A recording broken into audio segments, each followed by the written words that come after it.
Well, welcome everybody to the Mary Hyatt Show. I am your show host, and I am thrilled that you are here on this Wednesday. We are officially well into spring. I know here in Nashville, everything is budding. Everything is starting to sprout up from the ground, which is really, really exciting.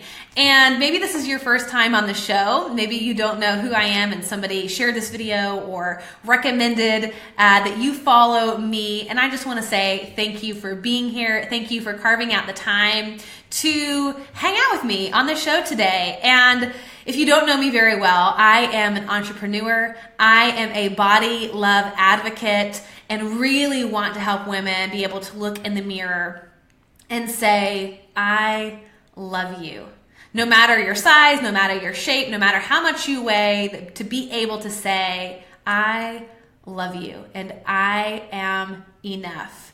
I'm also a presidential diamond with doTERRA essential oils, and my just heart and passion is helping women to wake up, to begin to find their voice, and to truly become fully alive. And so in today's show, we are going to be talking all about social media, how it triggers us, how it contributes to us hating ourselves even more. So without further ado, let's start the show.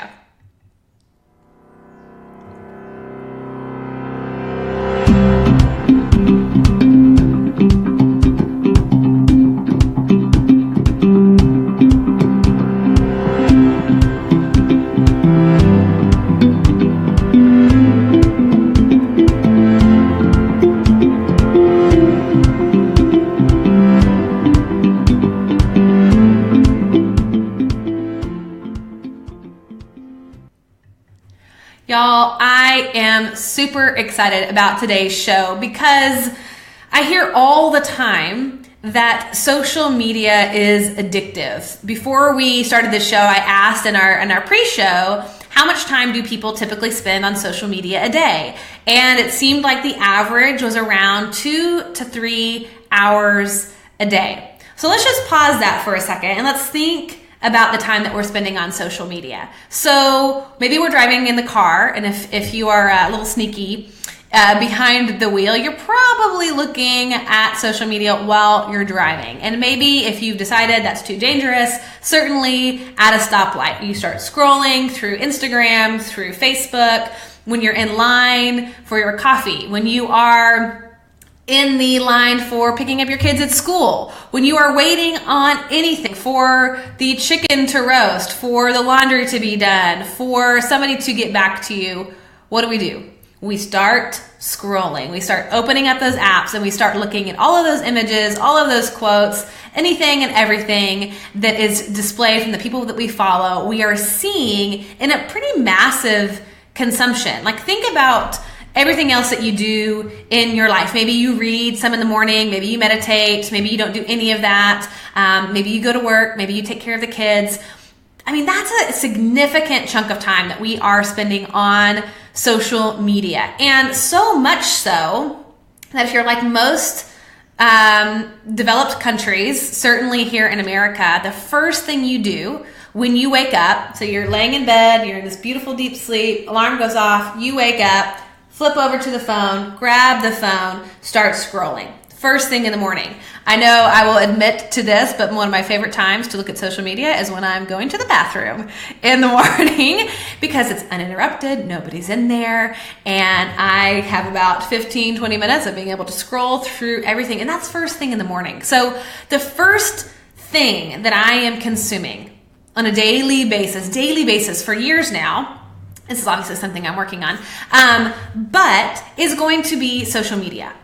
And so with the amount of time that we are spending on social media, it has the potential to bring us to a state of more positivity, more self-love, more just self-development, higher levels of thinking, of understanding, of operating in the world, operating from generosity, operating from abundance, operating from really this true space of like going, yes, I am enough. But more often than not, probably why you are here for the show today, is that after that morning, when she's looked through social media, and by the time you get in the shower and you've bathed yourself and you get out to look in the mirror, you are now in this state where it's like all of a sudden you hate yourself more than you did when you woke up in the morning. Can anybody relate to that? Can anybody give me a thumbs up, or in the comments below, will you type in a number 1 if that is typically how you feel when you leave social media, that you hate yourself more? And we'll talk a little bit more about this, but that's kind of the beginning. Is that something that happens? And maybe you've never even made the connection before, but could that potentially be a reason that you look in the mirror and you think you're too fat, you are ugly, you are gross, you are disgusting, you have too much cellulite, too much flab, your hair's not long enough, or your hair's not short enough, or you don't have great makeup, or you don't have the right bra and underwear, or the right clothes, or your breasts are too saggy, or your stomach's too flabby, or your thighs touch each other and they're not supposed to touch each other. Does that trigger any of that for anybody else? I know that is probably true for at least some of you who are watching today. And I know that is true for me. Kayla, you said a 1. Yeah, type in a number 1 if you feel like social media leaves you hating yourself more. Shell, you said number 1. Yeah, like this is super, super common. We're going to talk about why this is. But the reason I'm talking about this today, and this is me, obviously, of course, being vulnerable, which I always try to do and be as authentic as I can, on social media, on Facebook Live, together with you here. So the reason I'm talking about this is because a couple weeks ago, I was with a dear male friend of mine, and I started thinking about this idea. And I said, hey, would you mind if I just looked at your Instagram feed? And we're really close. We've known each other for a long time. He's like, yeah, sure, of course. And so I'm scrolling through his feed, and I start seeing all of these images of, he's given me permission to share this, but of like different models and really, really like sexy images. And I'm using quotation fingers for that, right? So the traditional view of sexy, but pretty like risque, like on the verge of porn images. And he's really into fitness. So there's a lot of before and after photos. It was a lot of fitness photos. I've been working on him through this, but he is a big dieter. And so there's a lot, he does keto. And so there's a lot of keto related diet quotes and recipes and things like that. And I just kind of laughed it off and was like, okay, well, that was a really different experience than what I'm looking at every single day. And I remember I got done with hanging out with him, and I instantly found myself like going into this huge shame cycle. And I started really kind of honestly like freaking out. And I called my friend Tracy, and I posted this on Instagram, so you may have heard me share this story, but I called my friend Tracy, and I was like, girl, I am starting to freak out. I was like, I need to go get a boob job. I've been looking at women who have the best, perkiest breasts all day, and I'm starting to realize I need to go see a plastic surgeon. I was like, I'm going to try to do this thing on my stomach and get rid of the fat on my stomach. I'm going to get this cream for cellulite. I'm going to try this. And I mean, I literally felt like honestly, the ugliest I have felt in a really, really long time, because I do work on body love. I've created an entire course on how to love and accept your body. And so this is work that I've been doing now for several years, and I practice intuitive eating. And so I don't typically get triggered in this deep of a way, but I was like, I mean, way down. And it was actually quite scary because I started crying, and this makes me a little bit emotional, because I have not thought this thought in, God, years, honestly. And the little voice that came up from somewhere deep, deep, deep, deep back here said, I hate myself. And I was like, woo, buddy, we need to back this train up. I mean, it was literally that powerful of an influencer, that social media, that it left me truly saying, like, I hate myself. And it was from this really dark place that felt so true. I hate myself. And like I said, I have not uttered those words. I have not thought those words in a really, really long time, so all this work. And it got me thinking, I was like, wow, my social media doesn't do this to me. My social media doesn't trigger me. I actually use my social media as a source of inspiration, as a source of just joy. And so I got thinking, hey, what did I do? Why is that different for me as opposed to looking at his feed? Now, clearly there's some work there that I need to do, on my own insecurities that are still lingering, that are still back there. But it was really interesting to begin to see, like, wow, just by seeing those images, it does something to our brains that leaves us feeling completely, utterly inadequate. And it's not just our body. So what's really interesting about social media is we compare our entire lives. So it's not just, oh, I feel gross and ugly and fat, because maybe that doesn't ring true for you. But maybe you compare and you think about your parenting. Maybe you think about being in a relationship and you see, a feed with tons of happy couples.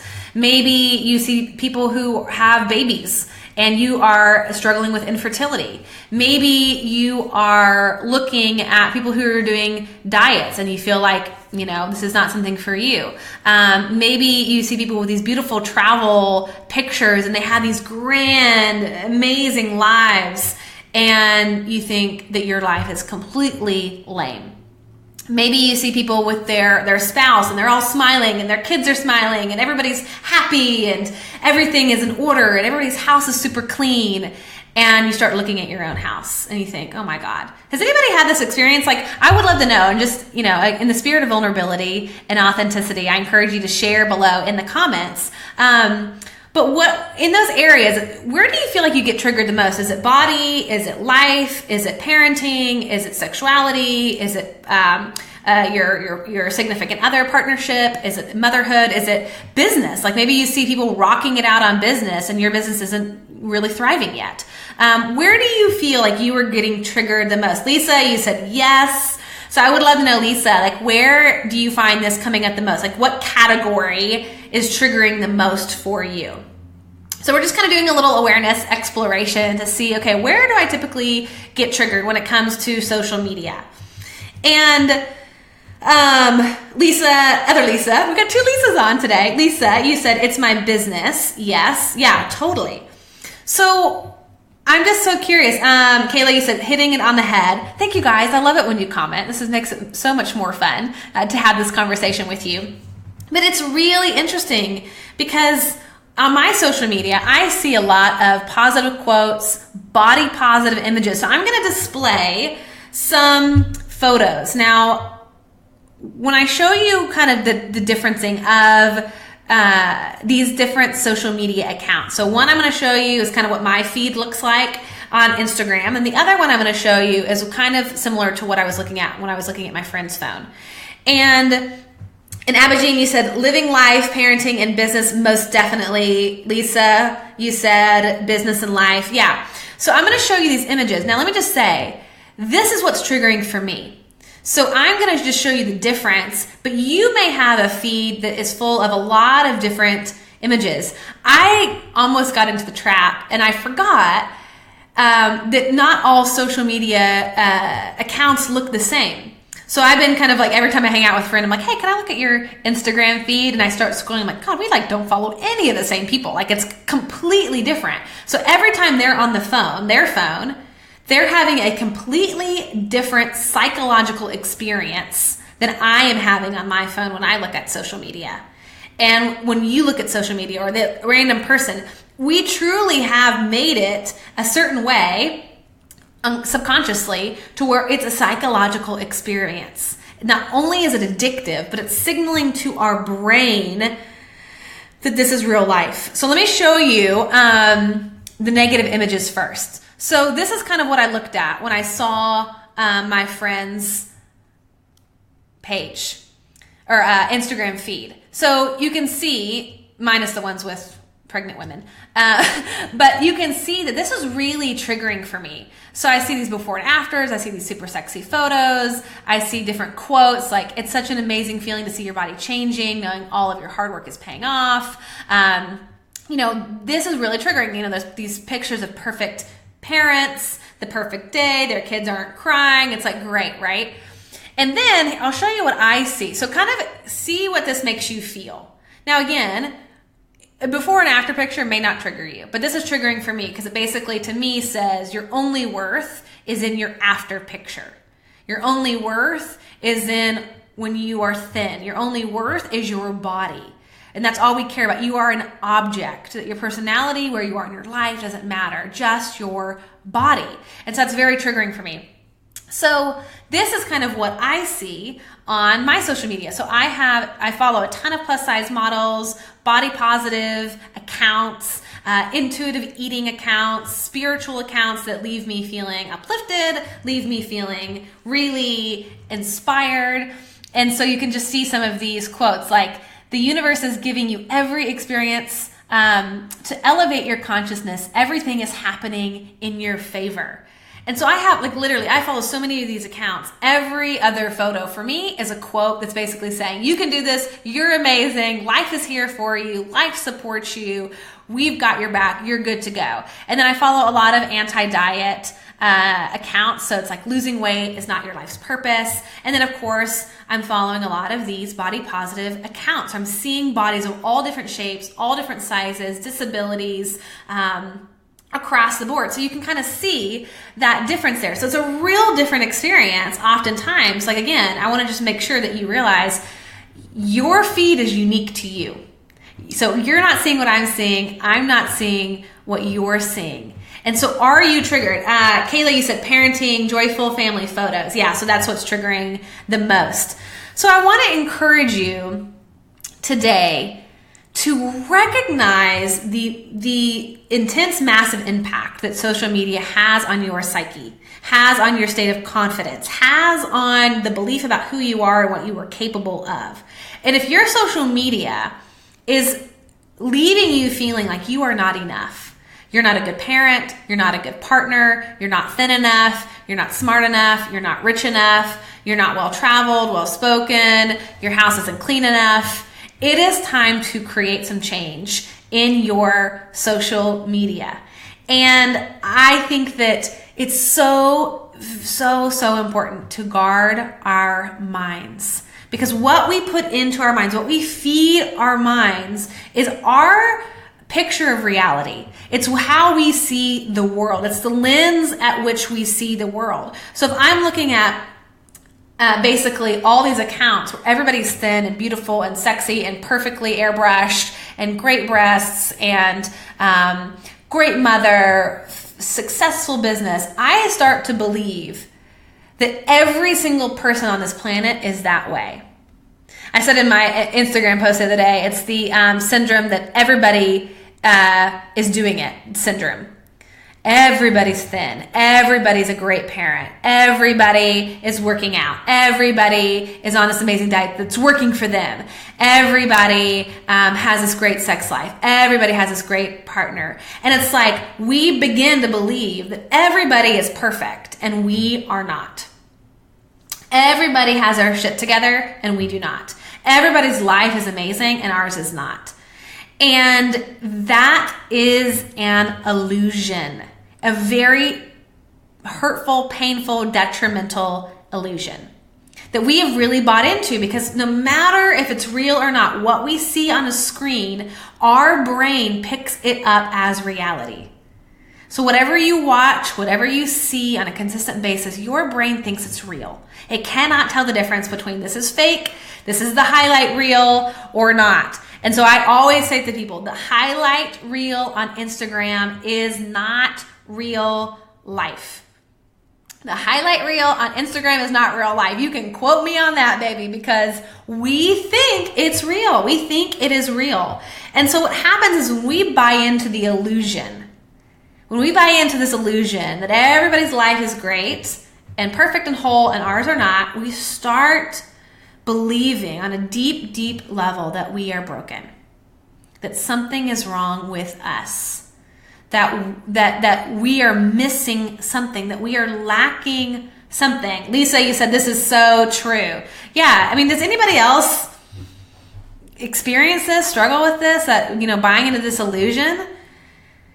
And it leaves you in this state of shame. Something is wrong with me. Something needs fixing.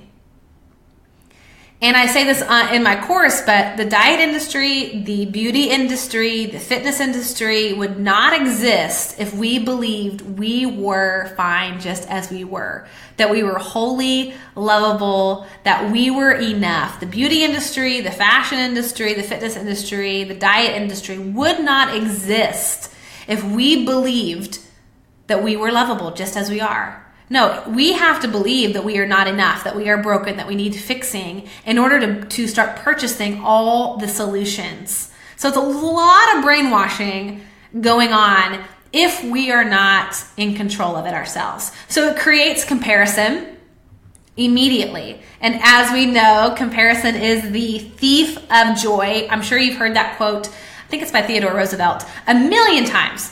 Comparison is the thief of joy, but it truly, truly is, because you start thinking your life sucks, or you're just like in the state of like, who could even love me because I don't look like that. I don't have those things. I don't live there.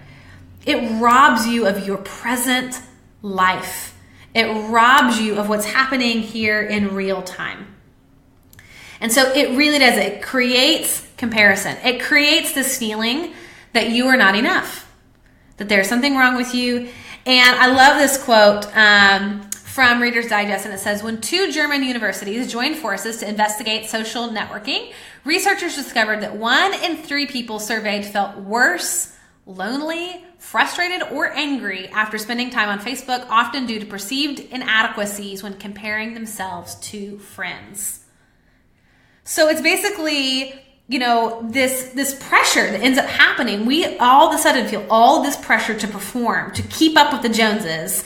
And we have these incredible, unrealistic expectations on our life now, because we're just trying to keep up with all these people that we're seeing on social media. That's the highlight reel, which is not real life. And it's like we start living a life where we are trying to prove ourselves to strangers on the internet. Like, not only are we like trying to keep up with our neighbors, and I was talking to Bentley about this the other day. We were driving in the car, and I said, you know, what's so crazy about social media is that before social media existed, we weren't able to see the behind the scenes of anybody's life, like in the way that we do now. We didn't get to see them flaunting their new car, buying their new house. We didn't get to see their gender release parties for their babies. We didn't get to see their perfectly Pinterest parties. You know, we didn't get to see any of that. You know, there was no Pinterest. You know, it was like, well, here's a cake on a paper plate and, you know, your little party favor, you know, and hit a piñata. You know, it's like, maybe. Play at the playground down the street. You know, we didn't get to see inside people's houses except for the people that we knew. You know, our close friends, maybe our family. We didn't get to see these gorgeously, you know, decorated homes. We didn't get to see the perfect sink and the perfect tile and the perfect faucet. We didn't get to experience any of that. All we got to see was kind of right what was in our world right here, and the few friends that we had. And sure, there was this keeping up with the Joneses that was happening, but it was on a really small scale. And typically, you lived life with people. You lived in community with people. And so you actually got to see their kids melting down because they were over a couple times a week sharing dinner with you. Or you got to see the heartache of somebody who lost a child. You got to grieve with somebody when their parent passed away or somebody lost a job. You know, we used to live in community with other people, and we knew that life wasn't rainbows and sunshine all the time. But now, with the introduction of social media, it puts so much pressure on ourselves because all of a sudden, we start seeing thousands upon thousands of people's perfect lives. We're seeing their homes behind the scenes. We're seeing their perfectly clothed children, their new cars, their success, their wild, amazing trips. We're starting to see all of this. And we think that that is how everybody lives, that nobody cries, nobody experiences heartbreak, nobody is struggling with anything, that everything is perfect. It's the illusion of perfection because it's on such a grand scale. And we're feeding our minds with that message for an average of minimum of 2 to 3 hours a day. Mind blown yet? Like, as I'm even saying, I'm like, God, it's so crazy. Like, this is what we have bought into thinking is normal, is real life. Can I get some thumbs up? Can I get some hearts if you're like, oh my God, like, yeah, this is really happening. I'm starting to have the wool, pulled out over my eyes. Is that how you say it? I don't even know. Basically, I'm always really bad at the metaphors. You're starting to see clearly for the first time. This is what's happening behind the scenes and the damage that that's doing to us psychologically. Creating that pressure to where we are now living out of a state of reactivity based on the fear that we are no longer enough and that we are trying to keep up on a massive scale and prove ourselves to strangers on the internet. Okay, thank you guys for the hearts. Thank you for the thumbs up. Thank you for the love, because it's true. So what do? We know this is happening. We know we're getting triggered. We've seen ourselves now, bird's eye view, like, oh my God, I just bought those shoes because I saw so-and-so got a new pair of shoes and I thought I needed to keep up. Or I took this picture because I saw somebody else take this picture and I want to make sure that I'm keeping up. Or, whatever it is that we see ourselves doing to keep up with whoever we're seeing on a consistent basis. So what do? How do we work on not being triggered in this psychological way to a state of shame on social media? What do?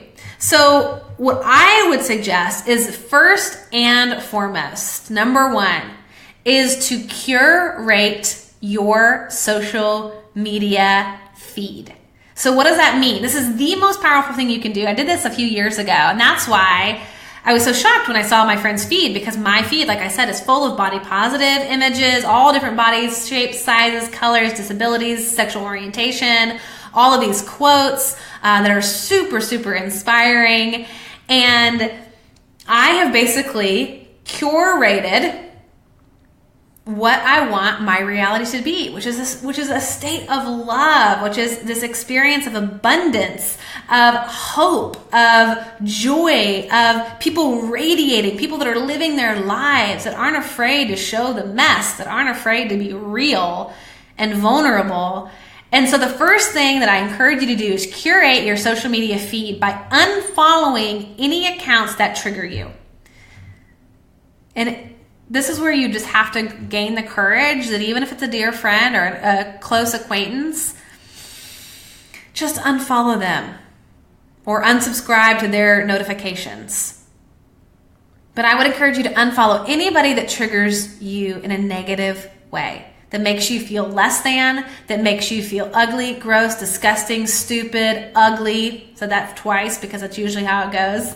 Like, you're a bad parent, you're a bad partner, you suck at business, anything that triggers you, immediately unfollow those people. And the second piece to that is to then start searching out accounts and start following new accounts that will leave you feeling empowered, that will leave you feeling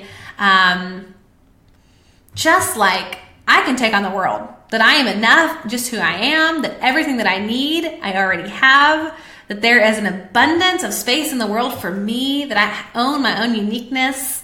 Like, whatever you need as a constant affirmation, think about your Instagram and your Facebook account as basically one big affirmation that you're telling yourself 2 to 3 hours a day. If we're working on rewiring our brain to believe the best about life and the best about ourselves, what an amazing tool we have to utilize, that 2 to 3 hours a day we can be feeding our minds with things that are helping us heal our old wounds, breaking chains, shifting our beliefs, empowering us, inspiring us. Let's use social media as something that can give us life rather than make us try to live a life that we don't even want to be living. So the way you do that is to unfollow accounts that trigger you and follow accounts that inspire you. So that's the first thing that we can do. The second thing that we have to do, I believe, is to stop body bashing other people. So when we start seeing people come up on our accounts that maybe have a larger frame, a larger body, maybe it's photos. There's a lot of accounts that like our no makeup accounts, or accounts where they don't do any airbrushing or photoshopping. And our first instinct is we want to judge. We want to body bash. We want to say like, oh my God, did you see so-and-so, their picture? Did you see so-and-so? Ugh, they looked horrible in that. And we do this actually a lot for celebrities. So think about the last time you open up a People magazine or a Us Weekly magazine and you start flipping through, and you start seeing these pictures of celebrities, and you start judging their clothes, their hair, their makeup, and their body. So the second way to work on not being triggered with social media is to stop body bashing other people. Because when we are doing that, what's happening behind the scenes in our brain is we're actually giving ourselves those same judgments. And so if you find yourself, like if you follow certain celebrities on social media, stop following them. If you find yourself always in a state of comparison, always in a state of judging, body bashing, body checking. Okay, and let me just share this quote with you too. So, psychologist and body image expert Sari Shepard shared, within our culture, it's a fair game now to comment on a woman's weight, regardless of age. And perhaps this trend publicly displayed with celebrities has negatively reinforced body negativity. So a piece of this is stop commenting on people's weight. Just stop it. Stop commenting on people's weight. And create some feed, follow some accounts with different kinds of bodies. That all bodies are good bodies. That we begin to see body diversity, because that actually is what's true in the real world. It's true. Not everybody looks like Heidi Klum. Not everybody looks like, Nicole Kidman. It's just not reality. You walk out your front door, you go to a coffee shop, you go to the grocery store, you go to pick up your kids at school. People don't look like that. Like, sure, some people do, but like the reality is there are all different kinds of bodies, shapes and sizes. And so that's a really important thing to do. I would encourage you to follow some body positive accounts that show women of different shapes and sizes. Because again, it's like helping to reinforce in your brain that there's a diversity. There's a lot of different people, and it's not just one size, one shape that fits all, that causes all that insecurity. So that would be a big one I would encourage you to do. So the third way to help yourself not be triggered on social media is to show your real life on social media. So you get to be part of the solution. So one of the things that I am very dedicated to on my own social media is to always try to, even though my Instagram, if you go there, you'll see it, is beautiful, because beauty is one of my highest values. And so I like the artistic expression on Instagram. If you read what I write in my posts, I am very real. I am very authentic. I am sharing my breakdowns. I'm sharing what I'm struggling with. I'm sharing what I'm seeing, what's been hard for me. And of course, I always bring the lesson out in that. But I'm real. It's like who you see on social media is who I am in real life. There's no, like, you wouldn't meet me in real life and go, oh my God, she like is totally different in real life. It's like, no, like when you meet me in real life, I'm the same Mary as I am on social media. And so let's agree together and type in a number 2 in the comment below. If you will just agree to be a little bit more real on social media. So if you will agree to show a little bit of your real life on social media, maybe that's your kid crying. Maybe it's you not having any sleep if you have a newborn. Maybe it's you having, your third cup of coffee just to get through the day, and you just, say something like, here we are doing it. And that doesn't have to be all bad stuff, because part of life is there is so much joy and there is so much, just amazing experience. And I share that too, because I really do live a wonderfully rich life, but it ebbs and it flows. There's good days, there's bad days, there's hard stuff, there's wonderful stuff, there's amazing stuff, there's like just gut wrenching, I'm getting punched in the gut stuff. Like, it's all there. That's all shown in my account. So if you type in a number 2, if you just commit to being a little bit more honest and real on social media. So Lisa, you said it too. Kayla, other Lisa, you said it too. All right, the rest of you, Renee, yes, too. You said doing it.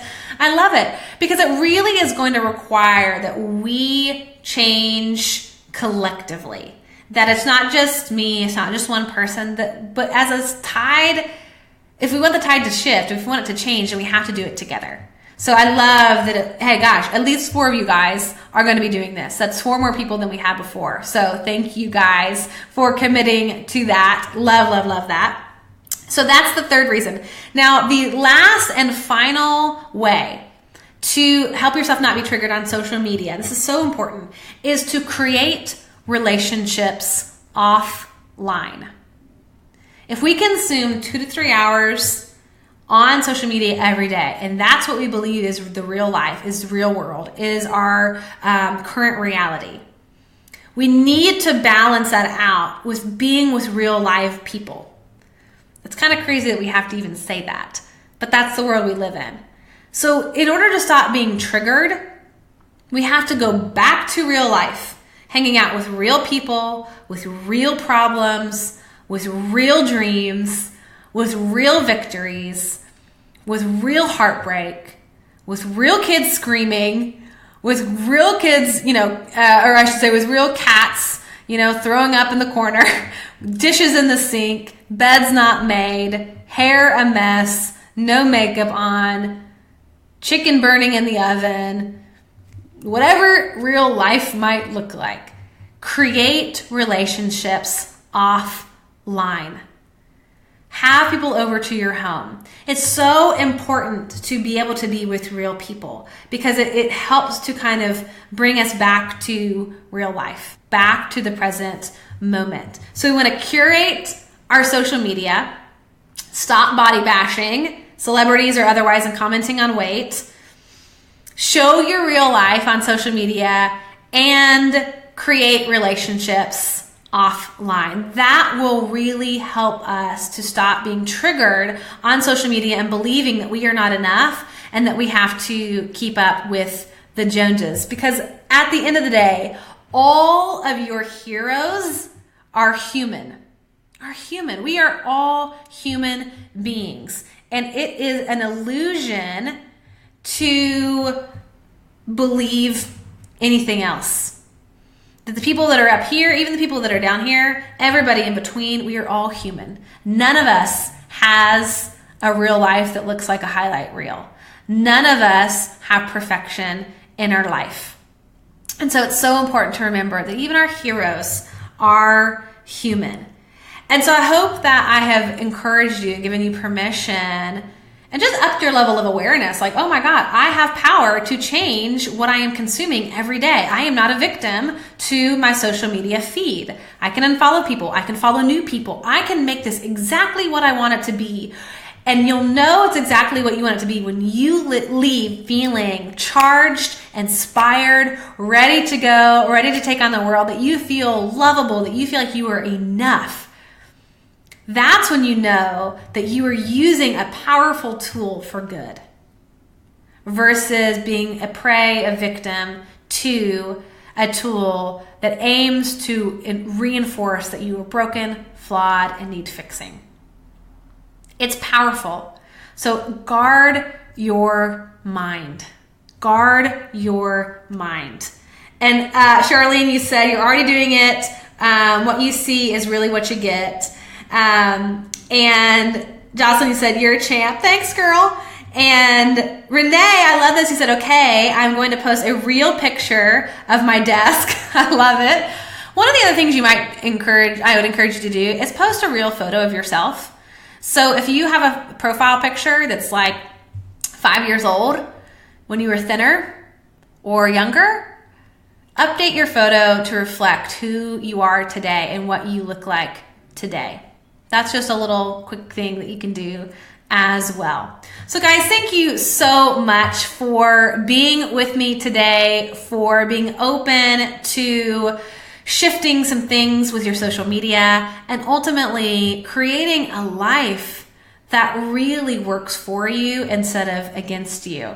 So I will be with you guys next week. And of course, there's still time to share this video after we get off. You can click share. If this was awesome, if this was an aha episode for you today, if this really impacted you and you want more people to begin to love themselves and to show their real lives on social media, I encourage you to just click the share button below so that they get to see this as well. But until then, as I always say, the purpose of life is to be grateful, to be great, and to be full. I will see you guys next week. Bye.